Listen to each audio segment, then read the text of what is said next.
Charisma can be learned. There's actually specific things that make us more charismatic. One of them is presence. Having eye contact with our audience and connecting with them, showing that we are completely here and now. Another thing is about not thinking about what we're going to say next, but letting things unfold in a natural way. When people are asking a question, practicing active listening and not just thinking about that, oh, I need to say this and I need to say that. Of course, we can practice this in a meeting, but we can also practice this on stage.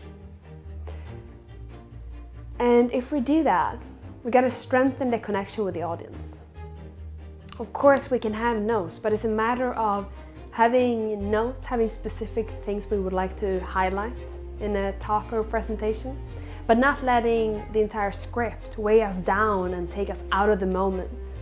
Reading from a card or from a script, line by line, it's not going to be that engaging for the audience. It's going to be harder for us as well to connect with them. If you are curious to learn how you can be more charismatic on stage and the other parts of charisma and how you can learn it, we have a course within public speaking to help you improve with your pitch, presentation or talk with the Wellbeing Academy. But for now, remember that charisma can be learned, and one of the core components of being more charismatic is to be present. We are present by eye contact and mirroring smiles, for instance.